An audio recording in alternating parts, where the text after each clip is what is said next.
రాజధాని ఢిల్లీలో ఒక్కసారిగా వాతావరణం పూర్తిగా మారిపోయింది. ఇక తెల్లవారుజామున ఉరుములు మెరుపులతో భారీ వర్షం కురిసింది. దీంతో ఉదయాన్నే ప్రజలు తీవ్ర ఇబ్బందులు ఎదుర్కొంటున్నారు.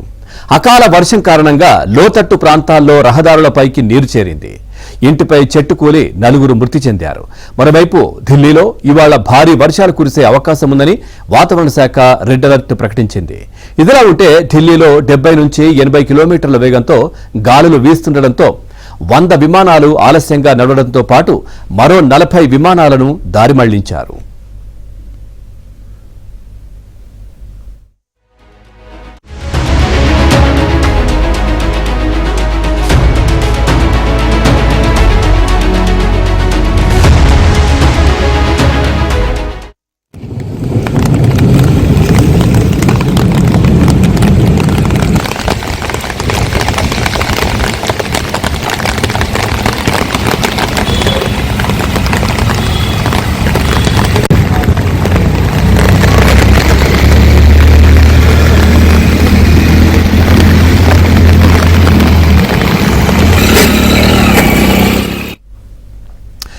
చూస్తున్నాం, దేశ రాజధాని ఢిల్లీలో ఒక్కసారిగా వాతావరణం మారిపోయింది. తెల్లవారుజామున ఉరుములు మెరుపులతో భారీ వర్షం కురిసింది. దీంతో ఉదయాన్నే ప్రజలు తీవ్ర ఇబ్బందులు ఎదుర్కొంటున్నారు. అకాల వర్షం కారణంగా లోతట్టు ప్రాంతాల్లో రహదారులపైకి భారీగా నీరు చేరుకున్నటువంటి పరిస్థితి. ఇంటిపై ఒక చెట్టు కూలి 4 మరణించినటువంటి సంఘటన కూడా జరిగింది. మరోవైపు ఢిల్లీలో ఇవాళ భారీ వర్షాలు కురిసే అవకాశం ఉందని ఇటు వాతావరణ శాఖ రెడ్ అలర్ట్ కూడా ప్రకటించింది. ఇదిలా ఉంటే ఢిల్లీలో 70 నుంచి 80 కిలోమీటర్ల వేగంతో గాలులు వీస్తుండటంతో 100 విమానాలు ఆలస్యంగా నడవడంతో పాటు మరో 40 విమానాలను దారి కూడా మళ్లించారు.